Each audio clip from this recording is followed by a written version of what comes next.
Hello, hello, and welcome back to Baki Taki Season 4, Episode 4, the champagne number of the season. And this week we're doing, I just looked it up, Pickles Tears. And we're bringing back Max. It's been, I think, over 50 episodes since your last solo episode on the podcast.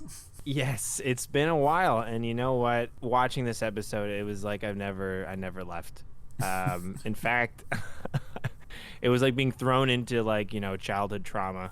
Just reawakening in sweats, and just a cold shiver after this episode. It's right when I think, because I watched Allie's episode too. Right when I think like this show couldn't get any more Baki, it blew me out of the pickle water. It is unbelievable. That's why I love this season. Like, this is, like, there's no innate conflict here other than just dudes who want to fight and they saw a really muscular guy and thought, I need to fight him. Like, this is Baki at its core.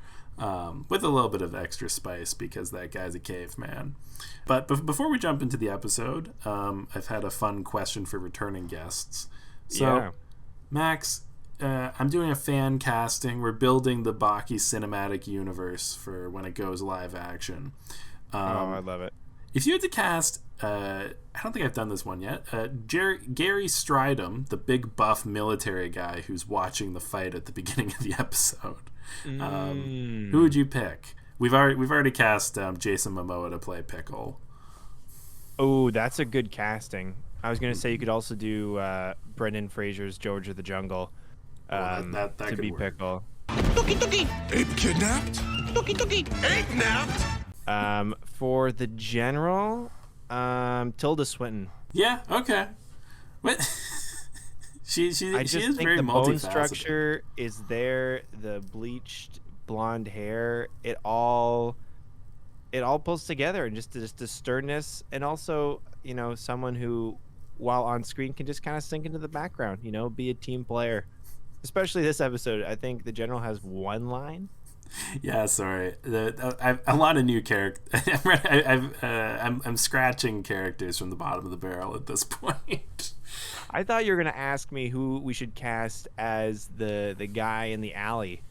Oh, I thought about it, but I didn't look up his name beforehand. I know it goes by so quickly. We'll get to that, but he gets a whole little background. I would cast Brock Lesnar to play that guy. Brock Lesnar. I like it. I think that's good. Let's just jump right into it. So the episode starts with Pickle on the ground. Like we're sort of dropped into the middle of things here. Like, what did you think was going on? Okay, I'll start from the opening credits because I feel like that always plays a big role in Baki, as it's kind of like the arc setter. So the opening credits are so critical, and right away there's a meteor hitting a planet and really tribal music, and I'm like, it has to be dinosaurs. And it's dinosaurs. And then I go, there has to be some sort of person or creature or something that's relevant to this. And then we get basically caveman Wolverine, who's been reawakened and sent to this universe. And you know what? The first time watching it, I was like, they've run out of ideas, right? Like, how once you've gone through the Baki love triangle, which was really just, is it Kozue? Kozue, but yeah. Kozue really just, I don't know, being slapped between two men the entire season. And then the first season, which is like the 5 greatest prisoners who've ever escaped, to like a caveman Dracula who goes around the city eating people, and his name's Pickle. Yeah, threatening, eh? I just was like, so did they explain why he's a pickle? They never outright state it, and it takes a few episodes for me to figure this out, but it's because they found him in a salt deposit. So he was like so engulfed in salt that they just started calling him Pickle. Oh God. It had to be that. It had to be. Yeah. The show is perfect. In many ways, the show is so good at what it is. And in other ways, it is the most bizarre shit I've ever seen. I agree with that. I will say, the way I look at it, it's not that the show ran out of ideas to me. It's like it needed to check off every idea to make way for this caveman. Like, you can't once you get the caveman fight, we can't go back to Muhammad Ali. It's true. Like, you need to do those stories first so that you have the basis to tell the story of Pickle. Without being shocked, like, I think, is it Einstein, by the way, who's the scientist? His name is Albert Payne. He's very clearly supposed to be Einstein from the looks, but nothing about him is really like he seems more of a like anthropologist, biologist guy than a physics guy. Although they are both Nobel laureates. Okay, because Albert says a line that I think just summarizes the show. If you're like someone like me who comes on every 50 episodes, he says. He says it to Tokugawa. Tokugawa. He says to Tokugawa. I did write down names this time because I realized last time I just kept asking you who everyone is. He says to him, he says, I'm not surprised that you're surprised. You haven't been privy to all the information. And I just think that has to be like the quote for your show. This is the Baki-Taki quote. I'm not surprised that you're surprised. You haven't been privy to all the information. And you know what? Even despite that, I'm still surprised. It's a great quote. I'm not going to make it the quote of the podcast because I am Albert Payne's #1 hater, and I'm going to continue being. Oh my god! This guy. You didn't watch the previous episode where this guy came on live TV and said he would feed every Siberian tiger in the world to Pickle, and like. He's a pickle apologist, and God. But anyway, let's jump into the episode. So yes, finally 8 minutes in. So Pickle's lying on the ground. Oh yeah, so it's the exact same question I asked you before, but this time let's move past the theme song.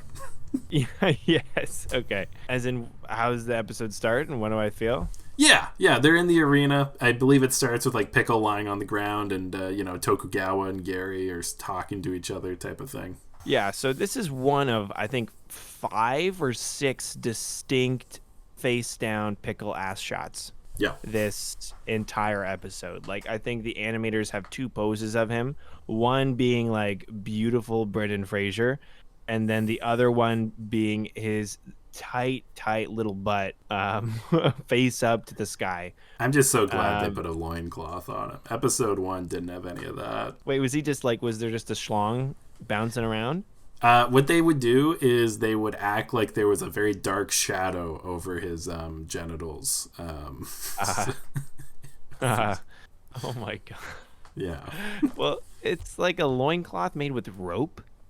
Yeah. So it's got to be chafing him like nobody's business. But you know what? Like his neck, it's probably ribbed for, resistance. His neck is hilarious to me. Okay, so for reference, we ended the last episode with Retsu pulling some sweet karate moves. There's also a baby in the shot for some reason, but yes. I don't know what that was about. To the bosom of the martial arts! That's what it means to shoulder the burden of 4,000 years of history! But Retsu ended it with some sweet moves and knocked Pickle down. Now, in martial arts, this type of blows to the head, this should cause a concussion, rattle the skull around, rattle the brain. It doesn't work on Pickle. Why is that, Max? So they say that his neck is, and they show a photo where his skull looks like Homer Simpson, and he has this like, if you've watched Land of the Lost, like one of those lizard people necks where I think his spine is just his neck, like it's just these thick little cords, and they say it's, which I don't believe, by the way, is the same, spinal structure of some 4-legged beasts. It's hard to believe, but it's only by examining the skeletal structure of enormous four-legged beasts with large, heavy heads that you could find a cervical spine even remotely similar. And then there's this eureka moment of like, which proves that at some point in Pickle's existence, as if this man has been alive for like, I don't know, 1,000 years of evolution before he was frozen, a quadruped. And that's like, I'm like, fuck you. Fucking Baki, once again, it's about the fighting styles. It's always about the fighting styles. It's now prehistoric fighting style. A man who walked on his hands and knees as if that's like, I don't know, like it's impossible. It's a huge advantage. Just did you see his neck?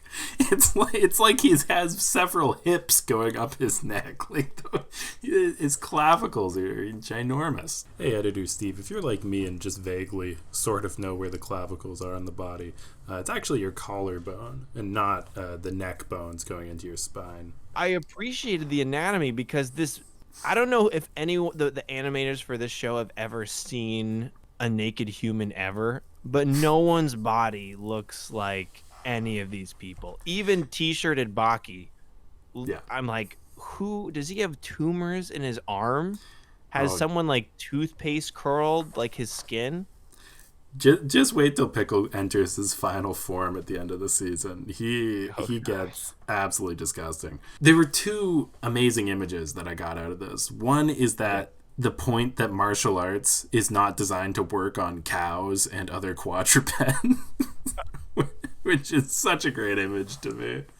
Oh my god. Yeah, just it's a body. Like at the end of the day, I'm like, you can't kick and punch something that's like half your height. I don't know. I think if you got the world judo champ and told him to fight a cow, I don't think he'd know what to do, to be honest. Oh my! Especially if the cow then stood up on 2 feet. But the crazy thing about Pickle that I don't really get is that like the way they phrase it, it's not clear if they mean that in Pickle's ancestry, like he evolved from quadrupeds or that he was a quadruped. The science in this episode is unfathomable. Like I get my one problem with Albert Einstein is not only is he an apologist, I think he's a terrible scientist. He does seem to take things at face value. Like when they first found Pickle, he was like, "Yep, man lived with the dinosaurs." That's it.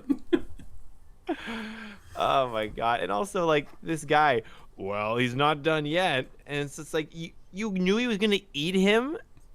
And you let this guy go through.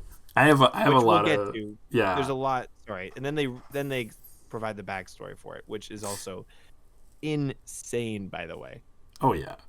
All right. Well, the fight has one more move to it. So Pickle gets up and he enters. I don't know what to call it. Pickle mode. He gets down on the ground on all Pickle fours. pose. Pickle pose, yes, that'll be good because this is going to come up a lot this season. He enters pickle pose. You can think of it like a sprinter on the starting blocks. Look at that stance. I've never seen a forward-leaning fight stance like that before. It's like the starting position of a sprinter or the crouch of a sumo wrestler. No, it's lower to the ground than that. The closest thing to it that I can think of is... Yes, that's the attack stance of a beast.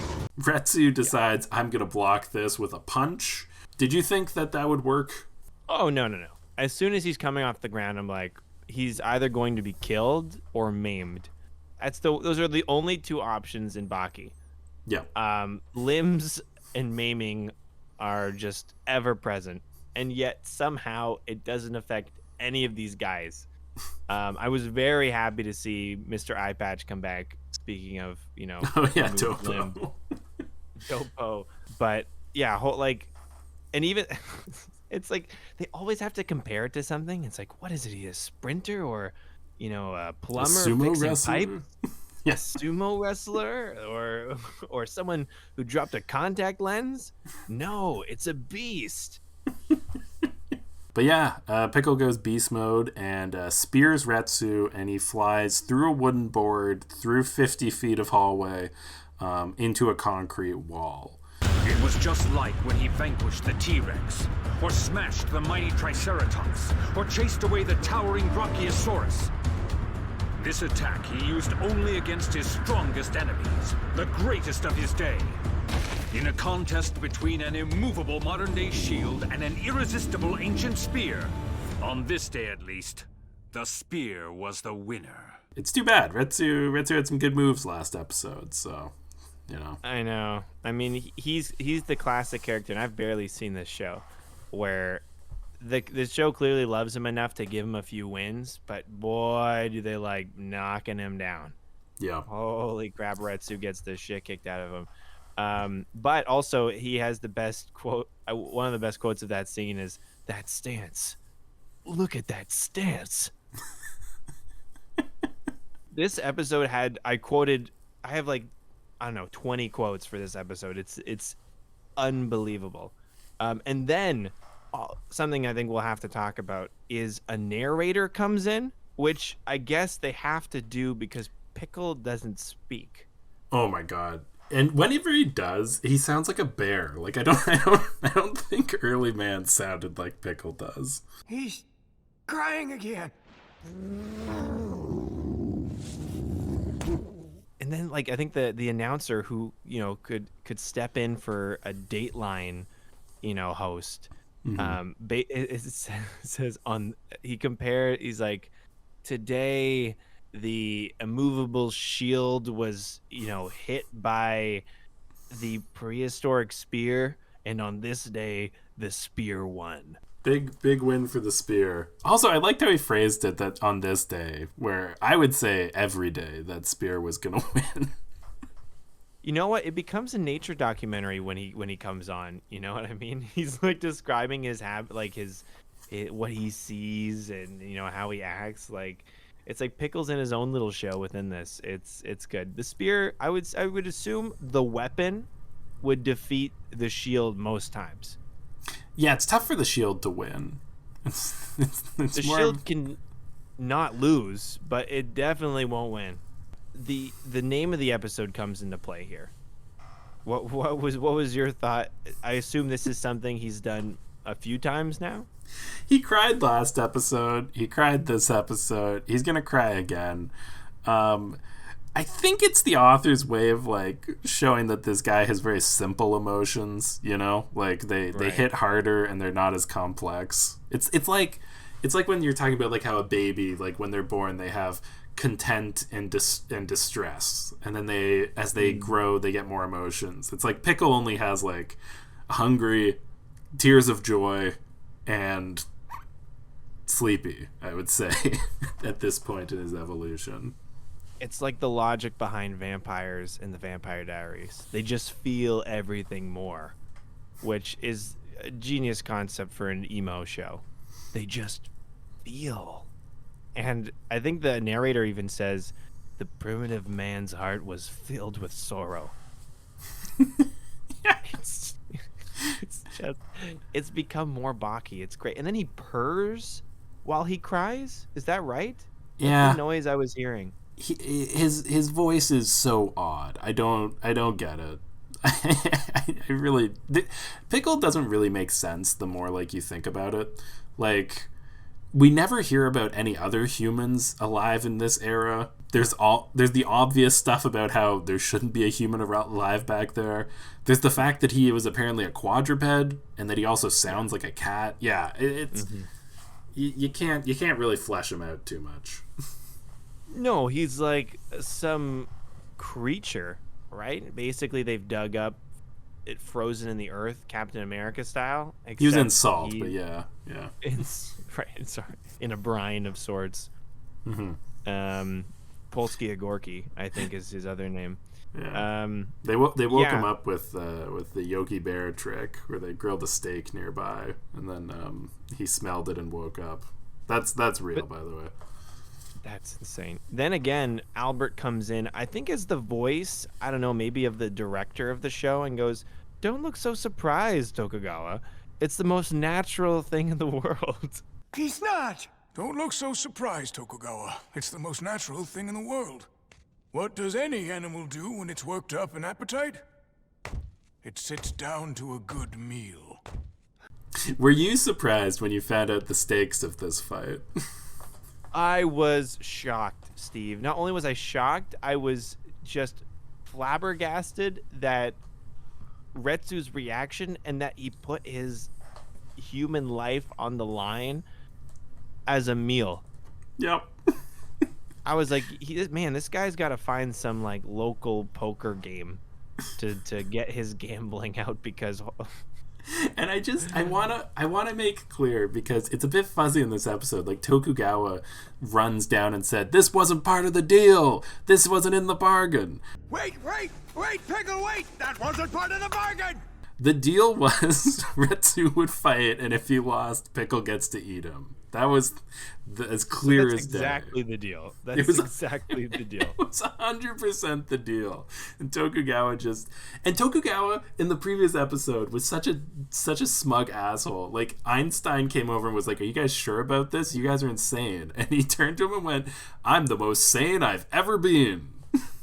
This is why this show is so good, because every episode is like, you never, like, no matter what you read or saw, it doesn't matter.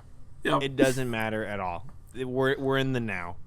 We're in the now, and he is one of my favorite characters, because everything in this episode he's both shocked and terrified of, and so his reaction is always the same. Ah, what? But you can't do that. What? No. Why? You're not saying you'd let Pickle eat him! Don't drag me into it. I'm not the one who thought it was a good idea sending Retsu in there with him. Oh, it's my fault! Don't you try blaming me for this! Where's your humanity, Pickle? Yeah, he talks to him as if I'm just like, what are you doing? And then he gets smacked. I thought he died. Like, until he comes back, I was like, he is dead. Yeah. So yeah, Pickle smacks away Tokugawa, who is starting to tell him off, and starts devouring Retsu. And we get a nice silhouette of him eating his leg. And then he gets put to sleep with horse tranquilizers or whatever. But yeah, then it cuts to Retsu waking up, and he had 2 big bites out of his shoulder, and he has now lost his leg, about where the knee is on the left side, I believe. This show loves removing limbs. It absolutely loves it. Like, Ali's episode was the Domu. What's his full name? Dopo Arachi. Dopo Arachi. Oh, I see. That's why we shortened it. Yeah, the Dopu, where he lost his fist and then put it back on, and the big deal was that he didn't take the painkillers to then reattach it, and it was fine. Yeah. It's wonderful. I can't wait to see how they somehow give Retsu a leg back, or the show explains how no one's ever fought a man with one leg, and so one leg beats quadruped, or some like weird Baki rock paper scissors. The quadruped's fighting skills had never fought a man hopping on one leg before. The Unoped. Yeah, I'm just gonna send you a classic Baki meme, which somebody altered the page in the manga where Retsu wakes up in the hospital. Come on, that's so good. That's so good. So in the actual manga, we get a close up of Retsu's face, and it zooms in, and we can see he's missing his leg. In this meme, it's the close up of Retsu's face, and it cuts out, and his entire body's been eaten except for his head. It's like the RoboCop situation. He just looks like a baby, though, the way he's wrapped. Like, it's his long, veiny neck, and so he just looks like a little swaddled baby. That's so funny. It does look like a baby. Anyway, Retsu wakes up. He has lost his leg, and he is gutted. And it's not because he lost his leg. It's because he wished the rest of him got eaten. I'm ashamed of myself. I broke my pledge to Pickle. I as good as lied to him. If I lost, I would be eaten. Isn't that the pledge I made? Then why am I still here? All I sacrificed was a piece of my shoulder and a part of my leg. That's not enough. I have a comment, but I want to hear what you have to think of this. Yeah. As in, you go first. Oh, as in, I thought you were queuing up your comment. I have a comment, and I would love for you to hear. Yeah, so I think he says, perhaps in my heart, I fear being eaten. Perhaps. Yeah. Yeah. Perhaps, Retsu, that you have the fear of, I don't know, dying, being cannibalized, like, Yep. Holy shit, you moron. Was I ever really serious about fulfilling my pledge and letting him eat me? Perhaps not. Perhaps deep in my heart, I feared being eaten. He's too entrenched in the ancient Chinese ways, the ancient arts of martial. He's just too deep in. And I'm just like, this guy needs, I don't know, hugs or a hobby of sorts, because holy shit, he needs to work out some feelings. Yeah, he's only got one more leg to get eaten by somebody. I just wanted to point out that Pickle got stopped from eating a leg because Albert Einstein drugged him. But I'm pretty sure that Baki is operating on vor rules. Are we to assume that if he didn't get tranquilized, the Pickle ate Retsu? You can't fit a person inside of yourself. The fact that he was able to eat his entire leg. I didn't even think about that.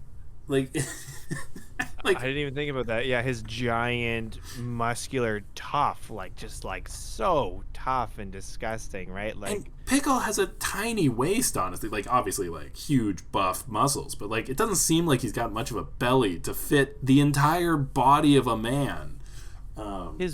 His entire waist and bum is smaller than one of his thighs. Yeah. Hey, do you want to guess how tall Pickle is? Oh, I do know this because I wrote it down, and it's the exact dimensions of Josh Allen. It's almost so his height. It's his height and then almost his weight. Did you catch the weight that they said? It was 280 or something, right? Oh, I thought it was 180. Oh, no. I think it's 280. Okay. I think 280? Okay, I was going to say, because Josh is 240. So it's Josh Allen. Yeah. Josh Allen has to be the understudy for Jason Momoa. All right, Josh Allen as... Oh, my God. He'd be great at it. As long as we can superimpose some, bear noises and... You know what? He's a very simple man. I saw him on a podcast. Basically, at the end of the pod, they were asking him what his favorite, restaurants were in Buffalo. And he says, oh, Room 40. And they go, what? Well, I guess we'll have to go. And he's like, where do you want to go? Deal. Okay. Wait, where are you guys going to go? Room 40. Room 40's nuts in your mouth. Oh, let's go! Room 40's nuts in your mouth. Are you serious? And that was the end of the podcast. Oh my God! Was that This American Life or no? I think we did some I don't know, NFL podcast, but he's a big little man, a big little child, and I think he is Pickle. Oh my gosh! I'm gonna keep that going forward as we travel through the season, just substituting in Josh Allen. So moving along, Retsu's in the hospital. He's pissed because he's a little wimp who didn't let himself get eaten, even though it's pretty clear that Albert Einstein saved him and that he was just sitting there getting eaten. So I don't think it was his choice. Also, a little tranquilizer syringe takes down this behemoth caveman dude. I know. If he can't he cannot. They literally said, through the logic of whatever quadrupedal spine he has, that he cannot get concussed. Period. I.e., zero brain damage. Which I don't know how your neck affects your brain being absolutely conked, but I guess I can this is real science. The point is that with the strong neck, your head does not move much, which means that your brain doesn't rattle around in your skull because the neck keeps you so solid. Yeah, but what if, say, I don't know, some Chinese martial artist expert who's the best at it in the world at ancient Chinese Kempo comes with a flying heel down into your skull? The neck is gonna reduce. You don't understand. This man's part cow. Right. It's not going to work on You're right. I don't understand. You went to cow. I was thinking like dog. I'm like, dogs don't have necks like these. Well, yeah. No. Anyway, it's not like if you kick a dog, they're immune to concussions. Jesus Christ. Exactly. But anyway, my point is like Albert Payne's more of an asshole because he could have like, I don't know, had like some sort of blow dart if this little syringe is gonna take him down, and just lets him get his leg eaten before he comes over there. That was the deal. That was very clearly the deal. And Albert Payne is gonna do anything he can to keep Pickle fed and happy. So Retsu's in the hospital. Yes, He's sorry. sad. No, it's fine. We are on track to break our record. Yes. But Retsu's in the hospital. He's sad. And who comes to cheer him up? The amazing motivational speaker, Baki Hanma. This was an amazing moment for me because prior to this, I'm like, holy shit, I'm gonna watch another episode where Baki doesn't even show up. Though you've gifted me probably the most Baki featured episodes, right? Like the one we saw, he's at school and beats up the circus folk in the park. Oh, yeah. That was pretty good. And then Ali's one was him telling Kozue that, I don't know, he has no emotions, and then like left her on the park bench, and then other people walking by were like, oh, that's so cute. Yep. And then the other one was Baki fighting Muhammad Ali Jr. for her attention. So this, I was like, okay, so maybe I won't see Baki. He shows up, classic him, and is just the best friend type. He's the Seth Cohen to Retsu in this episode. Yeah. And he's surprisingly emotionally intelligent. So how you holding up? You okay? Never better. Really? Well, am I less than ecstatic about it? Yes, I am. Yeah, I guess. Like for the I guess. By the bar of this show.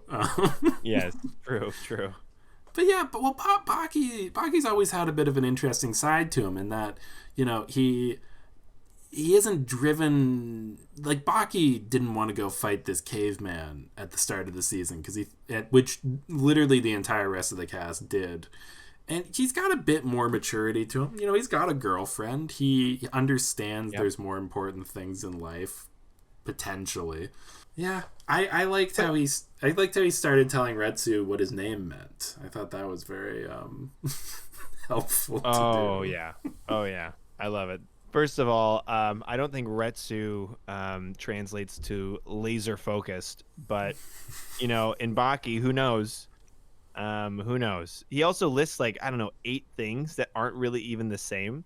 Well, you know, a name can be a lot of things. Like, I'm pretty sure my name is like he who will be crowned or something like that. The name of kings. But what I loved is he goes through, says, I think he said he was fierce was like one of the words. And so like when you boil it down, he says Retsu means fierce, and fierce is you, Retsu. Seaking Retsu is a legendary martial artist. You're a living national treasure of the People's Republic of China. You know, your name has a really cool meaning. I looked it up a while ago. Retsu means fierce, intense, never straying from the path. Always laser focused. That's exactly who you are. You are Retsu. And it's like, I don't know. This is like, more support than he's ever provided Kozue. Ever. Oh my, yeah, no. If I asked him what does Kozue mean, he would say, who's Kozue? also, yeah, exactly. And are they friends? Like, that also shocked me. I'm like, what the hell? Is he like, have him on, is he his emergency contact? I bet he is, but I don't know if they're friends. 2 episodes ago, last episode, Baki came over and said, "Teach me kung fu, Retsu." And Retsu said, "That doesn't sound interesting to me. I have to fight the caveman." And that's not really misleading. Is Retsu the protagonist for this season? It feels like it. No, he's done. That's about it for him. Legless. I thought they should have brought him back 1 leg versus 4. I think that would have been great. I think that's what the people would have wanted. Money in the cage. Yeah. You know. He's not done yet. He's got at least 2 more things going for him as a character, but they'll come in later seasons. And he does a bit more this season. I want to see the Tokugawa fight versus Albert Payne. That's what I'm waiting out for. Oh my god. If they did that, I would be so just Tokugawa in a fight. I'd be so I know, it's amazing. It's amazing. Also, it's Troy Baker, right, who voices Baki? Yes. Unreal. Yeah. Unreal. It's a great cast. Steve Bloom does Dopo. Oh, that's crazy. Yeah. All right. So speaking of Dopo, he's at his karate, the Shinshinkai dojo, their big tiger on the wall. He's doing some sweet moves. He punches a big block of ice, which I thought was very generic for this show.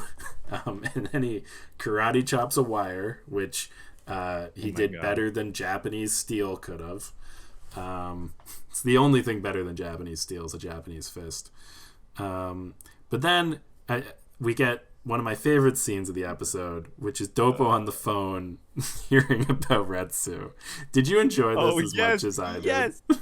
This. Now listen, I have some quotes that we haven't gone through yet that can contend potentially for quote of the episode, but this sequence is perfection. Just this episode, it feels like, is winking a few times at the audience of like, what the fuck are we watching? Like, he basically quotes everything that's happened so far. He goes, he's been eaten by Pickle. He was eaten and didn't lose. Oh, his shoulder and his leg. Got it. All right. And Hangs up the phone. And they got some fun wordplay in, which you don't always get in a translation. He was like, "Oh, he was beaten? Not eaten? No, still eaten. Oh, okay." It sounded like you said that Seaking Retsu has been eaten? Pickle.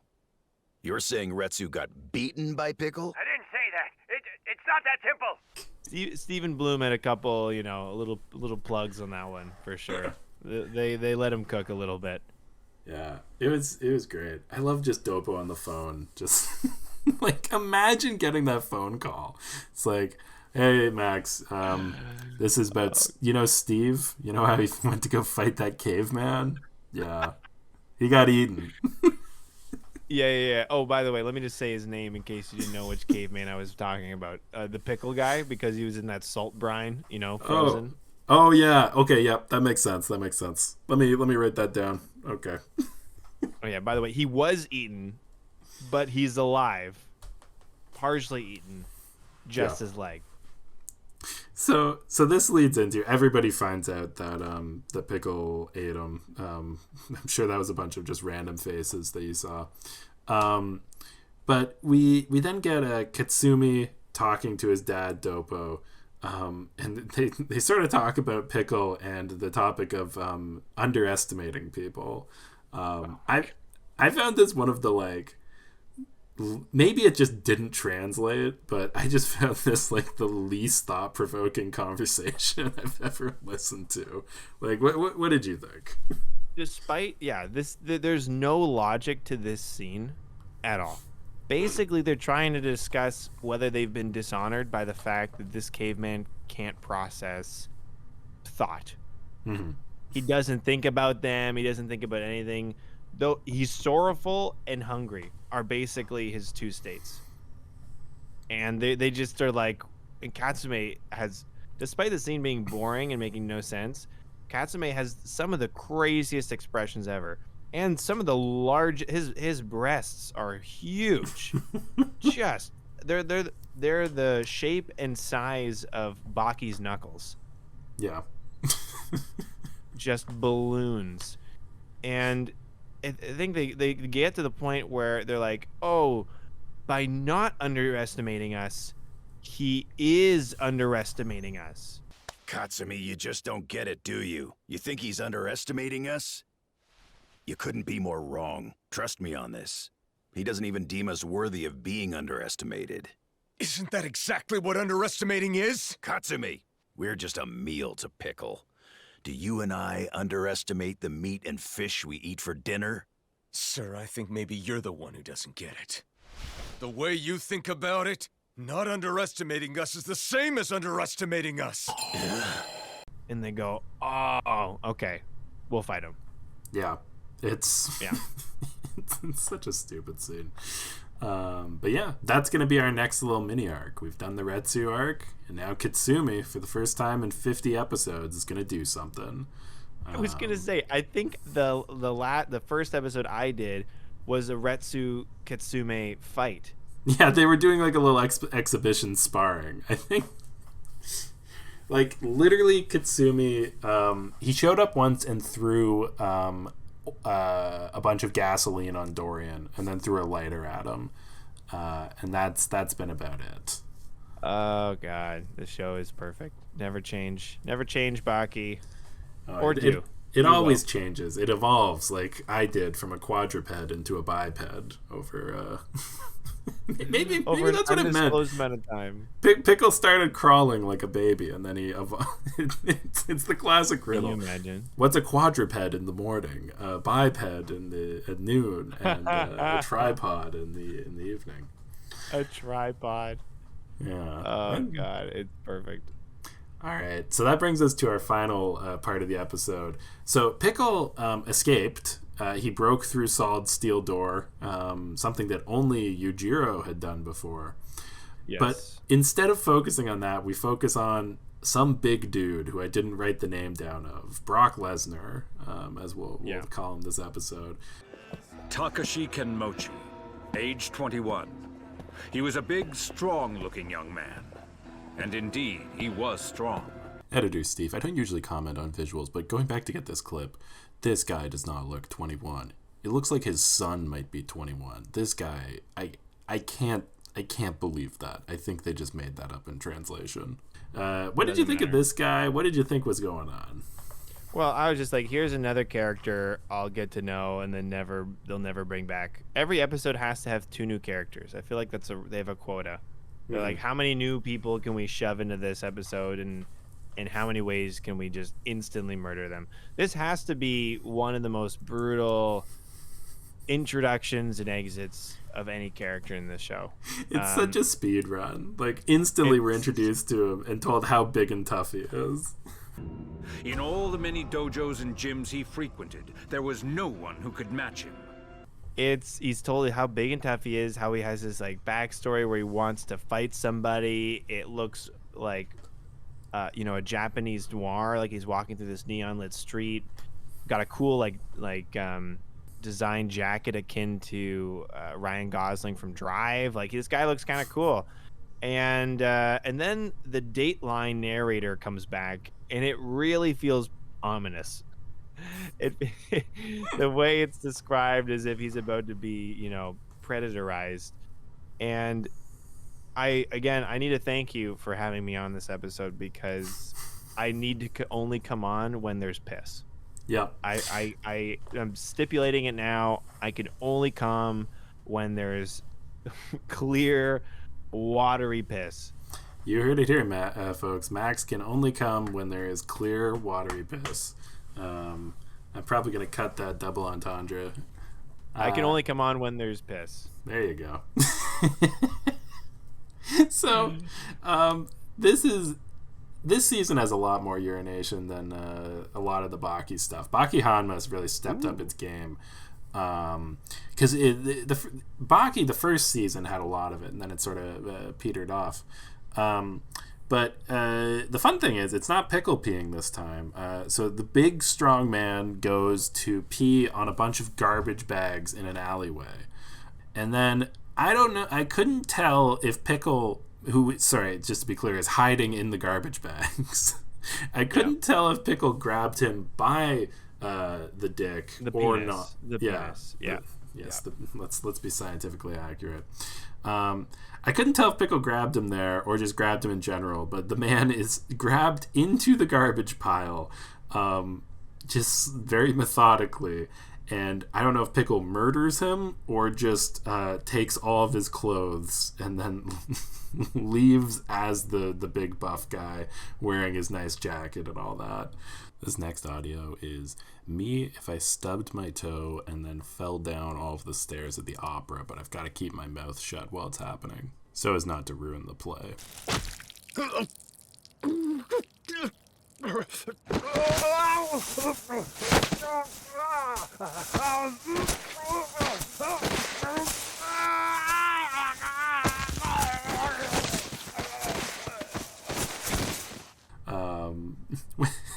How I know his penis was ripped from his big body is the fact that I had subtitles on and it said piss changes or it had some sort of descriptor of the pee being altered by a hand of sorts. Yeah. And I can't think of a worse way to die of a 6'6" Josh Allen caveman with like Dracula, Bram Stoker Dracula claws, just dragging you into a pile of garbage and stealing your clothes. Oh, it's so brutal. It's like, oh god, it's like that first episode I watched where everyone's hyping up this guy running through the park, and he gets totally killed. This guy who was Rob Robinson's long lost Rob Robinson, yes, bring him back. Oh, please. Well, he's dead, but yeah. So this is interesting when he is Pickle in disguise, undercover Pickle. Yeah, undercover Pickle walking around. So I'm glad that you enjoyed this part of the episode because it was clearly an executive decision to spend as little money as possible on this part of the episode.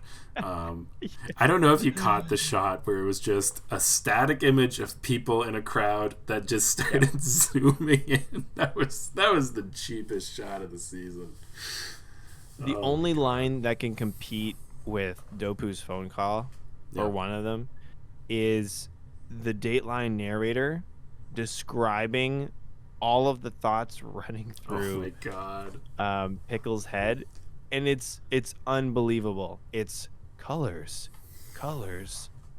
straight lines, horizontal, line, vertical, vertical, and then it says ground, flat ground, crowd. It's just it is like, I don't know, they gave him the dog collar from Up, and he just color, light, color, fire, stars, heat.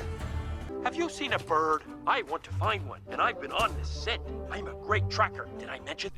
Those were the beautiful thoughts inside this man's head. And then again, like when he's not in like hunger murder mode, they give him like this gorgeous baby face. This is what I'm the early part of this season really works hard to establish him as this villain who you hate, and what I've been talking about is like it's such an uphill battle to be like they really had to, because most scenes that Pickle's in, he is a fish out of water with a big goofy smile on his face, just walking around being like, oh, what's this, a vertical line, wow. He's by not underestimating us, he has underestimated us. We must hit this man. Meanwhile, like, this man needs to be introduced to society. He is a feral human being with no ill will at all. Yeah. So he walks around, and Pickle meets a new enemy, which is a truck that hits him. God. We're gonna talk about it soon, but I just had this thought while watching it. So Pickle's gonna fight a few different fighters this season, and it's like when he fights Retsu, he cries, and like they all leave a lasting impact on him. And there's parts where he like remembers all of the fighters, and I really wish that like he had he started crying and like remembers the truck as one of his enemies that he had to fight and kill. Because I hope so. There was an intimacy to this fight, and it was so long. It's like a minute and a half of him slowly fighting this truck.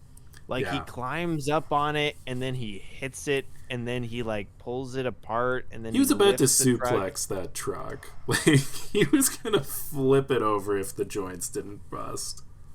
And then it falls on him, and they have to do, of course, the ass up, the tight ass skyward shot of Pickle, because I guess that's his face and his butt are his two best features that they must, showcase. And then it turns out, because I'm like, where is this going?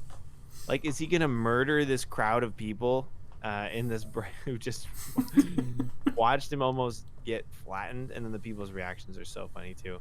And it's just a truck filled with raw meat. I like to think that the guy, the truck, was intentionally trying to fight Pickle, but yeah, it's raw meat. So Pickle, Pickle, I don't know if it's explained too much in this episode, but he exclusively ate dinosaurs and only the big scary ones. Yes. And so this truck has basically become a modern day dinosaur to him. It was big, it attacked him because it ran into him, and then when he ripped open the insides, it was full of meat. And it's like, I love how they included this. It was so unnecessary, but a lot of fun.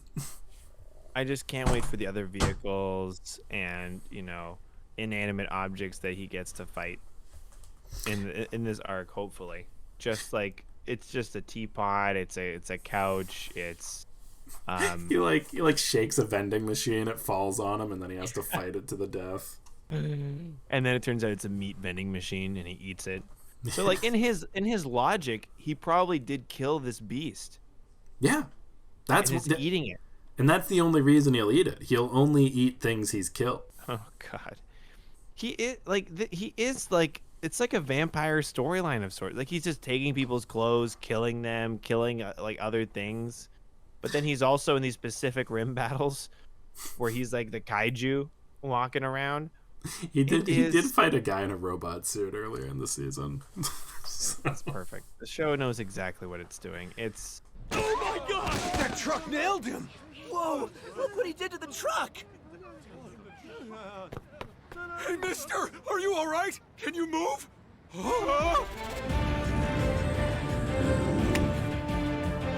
He's standing up! How can he even move? And it's disgusting. Watching him eat these cow carcasses is horrible. Yeah. It's wild. But that's also how the episode ends, I believe. Yeah, that's the final sequence. Yep. Always a good note. What is there any direction on the script front? Like, there's no arc to this show. It just goes. There's a very clear arc, and if you watched the ending credit, then I think you'll understand it. Did you watch the ending credit song? Yes, I did watch the ending credit. I think a part of it. Yeah. Did I not watch the whole thing? Well, here's what happens. Pickle is looking at a volcano.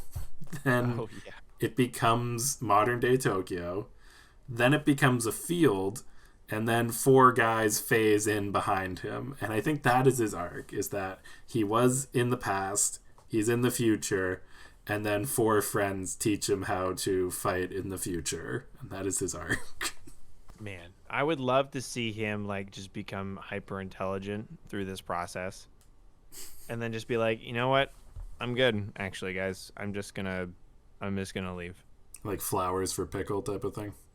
Yeah, or just like with moderate, just a nominal increase in his intelligence. He's like, this makes no sense why I'm fighting you guys. Why would we all fight each other?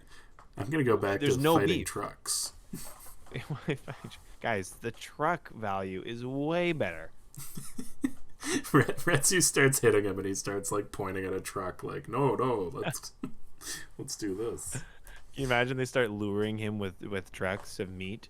Hey, Pickle, over here! Uh-oh, it's coming for you.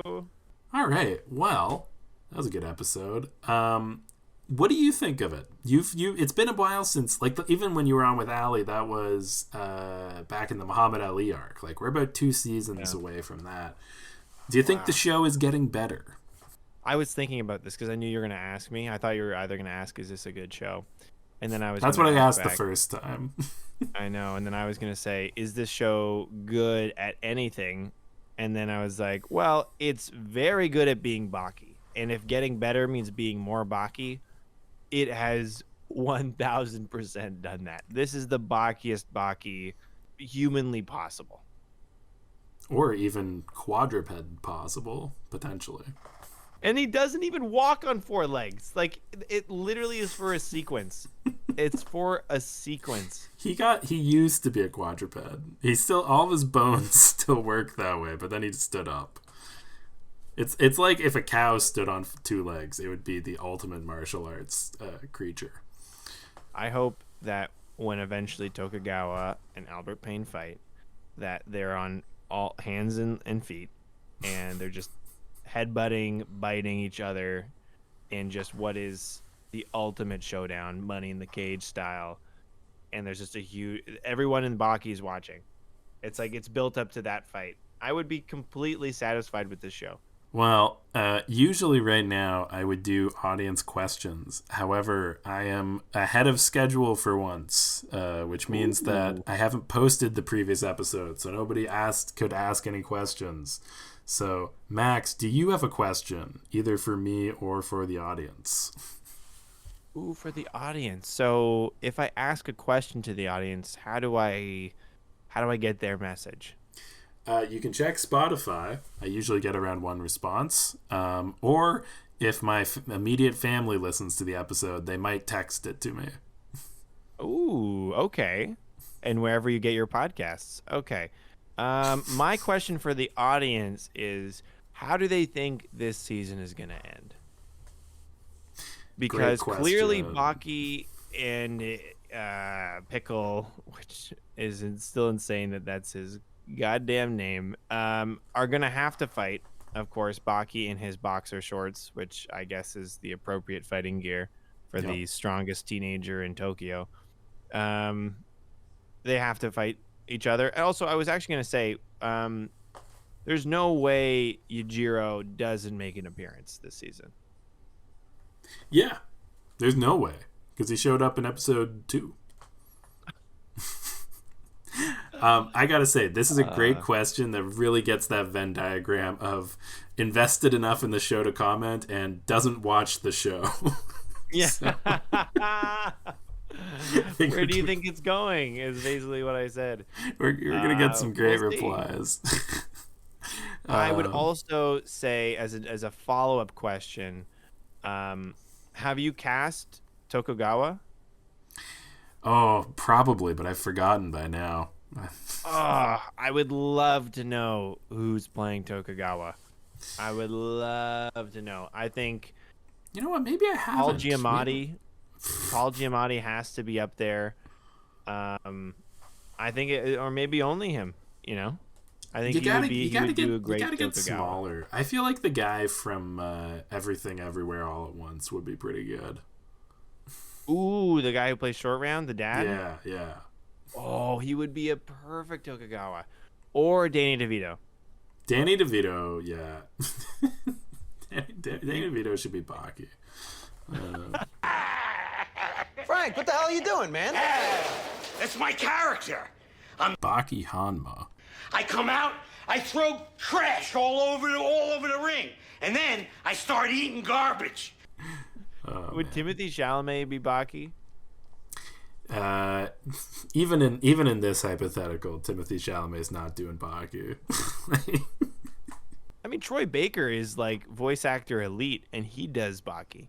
So. Yeah, the voice acting's great. Yeah, but it's a different world.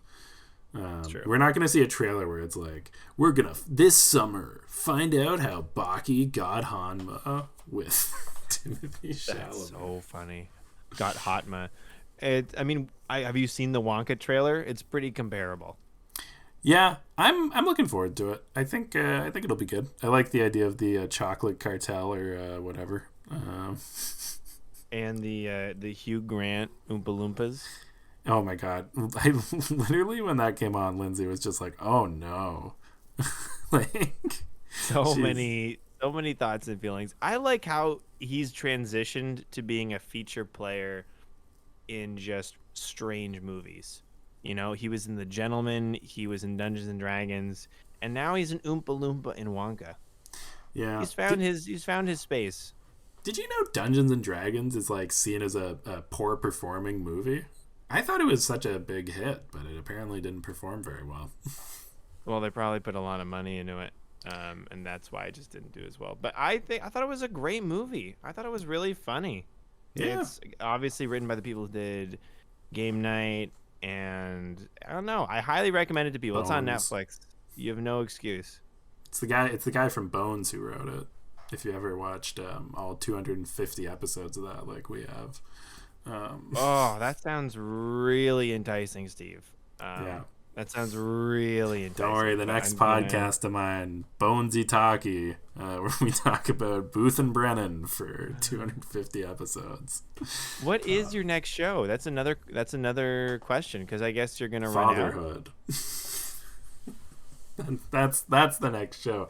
I gotta get 24 more episodes. Wait, this episode 4, so most likely 22 more episodes in about 20 weeks. So even getting this show in is gonna be tough. The next project I'd love to work on is making some actual shorter, but like almost like a video essay on Baki, like a YouTube type of thing. Ooh, that would be awesome. Or maybe the next thing is I'll be on your podcast, the Flagrant One, not the Flagrant Ones. Oh yeah, not the Flagrant Ones. It's the Flagrant One, and we spell it out because we cool like that. And because so then it's clear, because a 1 can look like an I, and it's very confusing for when you're searching for it. But yeah, I would love to have you on to discuss Bills Nation. Bring me on after our fantasy draft, so I can complain about the shitty team that I drafted. The Cleveland, the Steveland Cavaliers. I had such a strong team.